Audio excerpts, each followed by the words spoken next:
This morning, we have the latest developments after the deadly attack on an ICE detention facility in Dallas, Texas. And thanks for joining us. I'm Jan Jeffcoat. It is Thursday, September 25th.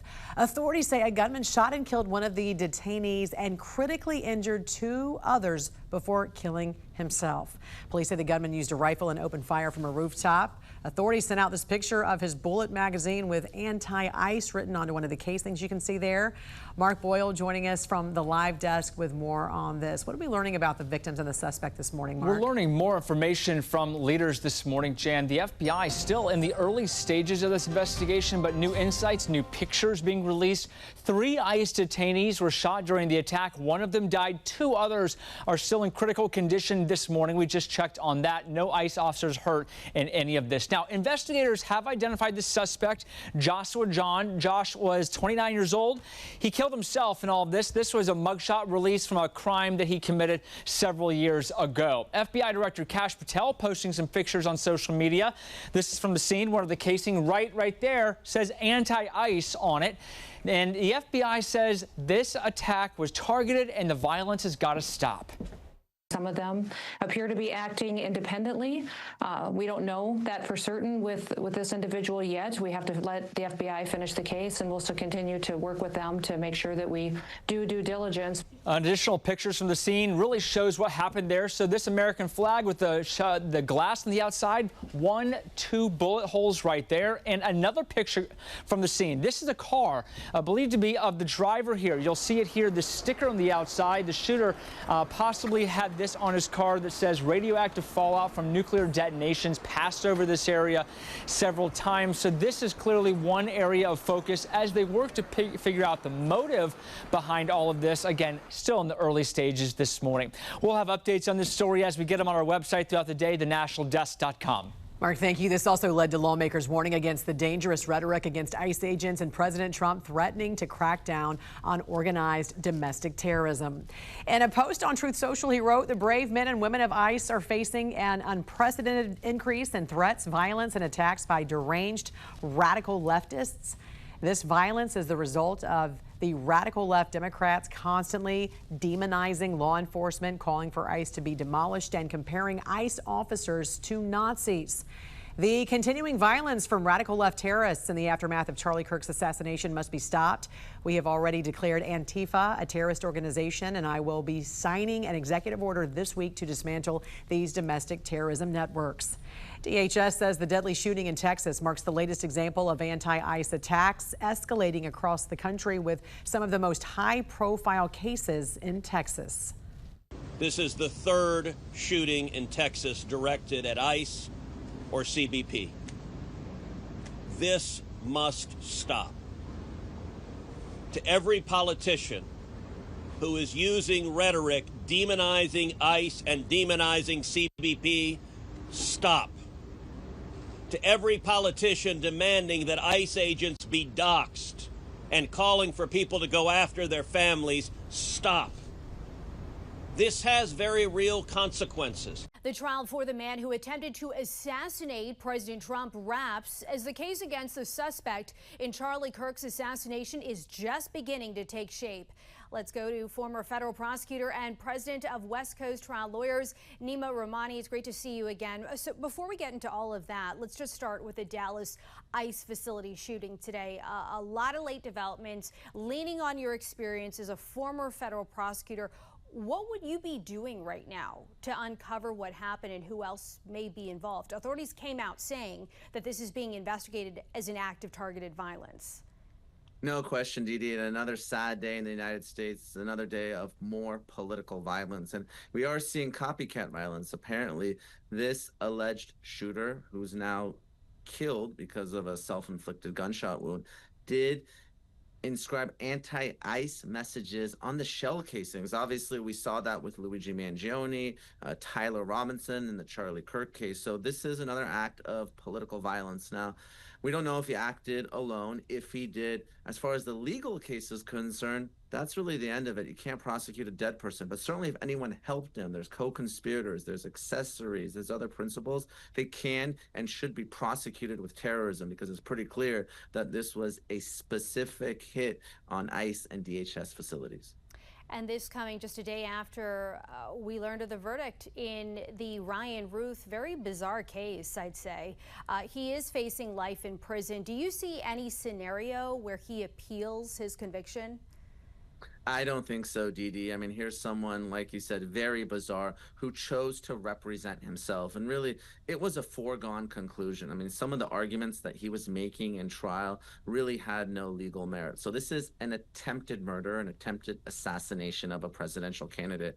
And he was arguing that because he didn't pull the trigger, that was an attempt. Well, the law is pretty clear. He was plotting and planning this for weeks. He had burner phones. He got the ammunition. He was stalking now President Trump. So that's more than enough when it comes to a substantial step for murder. And then, of course, I thought the guilt was a foregone conclusion. The jurors agreed. They returned a verdict in 2 hours. But Ruth apparently was pretty surprised. He tried to commit suicide with a pen, a courtroom pen. He stabbed it into his neck. So certainly, someone that has a lot of issues there. A lot of shocking moments in the courtroom, and that carried out outside of the courtroom. Before I let you go, Tyler Robinson is facing charges in Charlie Kirk's assassination. He is reportedly in a special housing unit. What does that suggest about his state? And do you think the defense is trying to maybe set up some sort of appeal to avoid the death penalty? Didi, we call it the SHU, the special housing unit, when someone is a danger to themselves and others. And he reportedly also threatened to commit suicide rather than turn himself in. So I think what the defense is going to do in this particular case is try to argue some sort of mitigation to save his life. There's plenty of evidence that he was the killer. Again, his DNA on the rifle and the towel. Obviously, we've all seen the surveillance videos and the videos of the assassination itself, one of the most disturbing I've ever seen. There's admissions on Discord, confessions to family members. So Tyler Robinson is the guy. The only question is he going to spend the rest of his life in Utah State Prison, or is he going to get the death penalty? So I think the defense is going to lean into that mitigation to try to save his life, Didi. That's really all they got. A lot of questions about that, and he's reportedly back in court on Monday. Nima Rahmani, thank you so much for joining us tonight on the National News Desk. Of course, Didi, talk soon. Chaotic scenes out of Eugene, Oregon here last night. Federal law enforcement officers pepper sprayed and arrested several anti-ICE protesters who surrounded that federal building you see here. It houses immigration offices. Officials now say many of the protesters traveled there from Portland, Oregon. As you see in that video provided here, they were wearing black masks and helmets. They banged on the glass doors repeatedly of the building and threw objects at federal agents. Now, our station on the ground there, KVAL, spoke to some of the protesters who claim they are demonstrating against so-called silent deportations. They say that's when undocumented immigrants are arrested during routine immigration check-ins. It makes the tactics a little bit stronger, and it makes the thing that we're doing is really in the line with Dr. King of we're being out here, we're being peaceful, we're antagonizing them, and then they come out and they use a bunch of force on us. Now, some of those protesters claim that they will soon set up an encampment in that city, similar to what one we're seeing outside of ICE offices in Portland. Eugene's police department now saying they will continue to monitor that federal building. This is the National News Desk, America's News Now. Good evening, and thank you for being here. Good evening. I'm Dee Dee Gatton. We begin with the two people that are in critical condition after a deadly shooting at an ICE facility in Dallas, Texas. The FBI now investigating it as an act of targeted violence. We begin with team coverage. Kayla Gaskins digs deeper into the growing trend of political violence plaguing America. Jeff Harris breaks down the heightened violence towards ICE agents.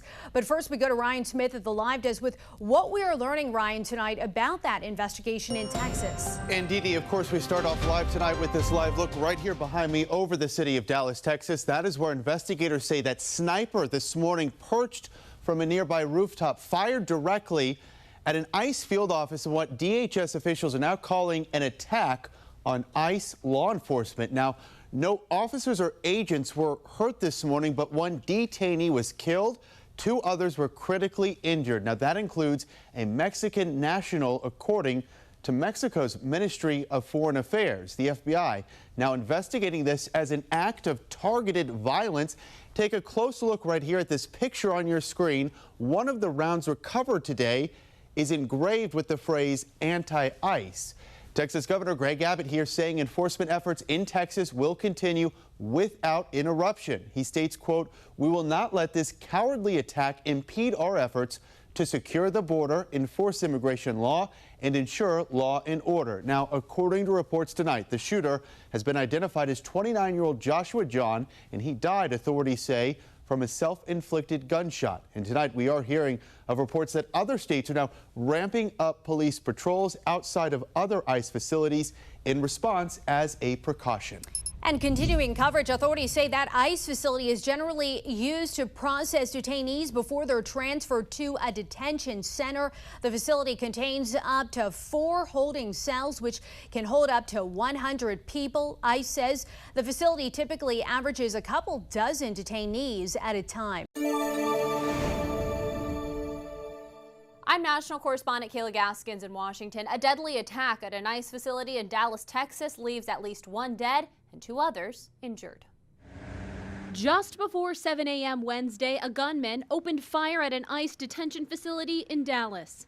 FBI Director Kash Patel releasing initial evidence pointing to a potential political motive by the shooter. Unspent shell casings engraved with the phrase anti-ICE. This is just the most recent example of this type of attack. It comes as the Center for Strategic and International Studies prepares to release an analysis where they found for the first time in more than 30 years, political violence by the far left has surpassed attacks by the far right. We spoke with one of the authors, Dan Byman. The agenda of President Trump has caused tremendous outrage among many people on the extreme left. Other examples of recent left-wing violence include the assassination of political activist Charlie Kirk, the assassination of United Healthcare CEO Brian Thompson, the 2 attempted assassinations of President Donald Trump, first in Butler, Pennsylvania, then again at his golf course in West Palm Beach, Florida, and the shooting of a Texas police officer at an ICE facility in Alvarado, Texas. His policies regarding immigration and the LGBTQ community, among others, are important issues for this community. While the violence from the right has decreased dramatically, it hasn't disappeared. In June, an alleged assassin killed Minnesota state lawmaker Melissa Hortman and her husband. Political violence has gotten out of control in this country. If you want to stop political violence, stop attacking our law enforcement as the Gestapo. If you want to stop political violence, stop telling your supporters that everybody who disagrees with you is a Nazi. If you want to stop political violence, look in the mirror. That's the way that we stop political violence in this country, and we've got to do it. The recent political violence comes amid an exponential increase in threats against public officials, including local lawmakers, judges, and even members of Congress. In Washington, I'm Kayla Gaskins. Violence is wrong. Politically motivated violence is wrong. This must stop. To every politician who is using rhetoric demonizing ICE and demonizing CBP, stop. To every politician demanding that ICE agents be doxxed and calling for people to go after their families, stop. This has very real consequences. Look, in America, we disagree. That's fine. That's the democratic process. But your political opponents are not Nazis. Senator Ted Cruz, they're not mincing words. The shooting in Texas today marking the latest example of anti-ICE attacks escalating across our nation. From opening fire at ICE facilities to hitting officers with cars, the increase in assaults continues to skyrocket. The National News Desk, Jeff Harris, joins us, and you've been looking into the numbers tonight, specifically attacks against ICE officers and ICE facilities. Jeff, what did you find? So back in June, the Department of Homeland Security reported its first significant surge in assaults on ICE officers, a 500% increase. But now 90 days later, that number has doubled. DHS reporting as of September, assaults increased over 1,000%. As for ICE facilities, there have been multiple attacks within the last few months alone, including bomb threats, active shooters, and coordinated attacks by rioters. Border Czar Tom Homan repeatedly saying inappropriate rhetoric plays a major factor. The rhetoric against the men and women of ICE is skyrocketing. The most recent attack happening Wednesday at the same ICE field office in Dallas that received a bomb threat in August. A sniper killing a detainee while injuring 2 others. FBI officials saying ammunition with, quote, anti-ICE messages were found at the scene. Another happening on July 4th when a group of rioters attacked an ICE detention center in Alvarado, Texas, shooting and injuring an officer. Unfortunately, we see this kind of violence out on our streets every day. Following the attack in Dallas, California Governor Gavin Newsom under renewed fire for signing and promoting the No Secret Police Act, which would ban law enforcement from protecting their identities to keep them from being targeted and doxxed online. These are not just authoritarian tendencies. These are authoritarian actions by an authoritarian government. Less than 24 hours after those comments, a spokesperson for Newsom condemning the attack in Texas, writing in part, quote, "We must continue advocating for peace and justice in times of division." Meanwhile, Vice President J.D. Vance says the attacks on law enforcement, specifically ICE, must stop, calling out rhetoric from the Democratic Party. But if your political rhetoric encourages violence against our law enforcement, you can go straight to hell. Now, as ICE attacks continue to rise, researchers from the University of Maryland also finding in the first half of 2025, 35% of extremist-related violence targeted U.S. government personnel or facilities. Reporting for the National News Desk, I'm Jeff Harris.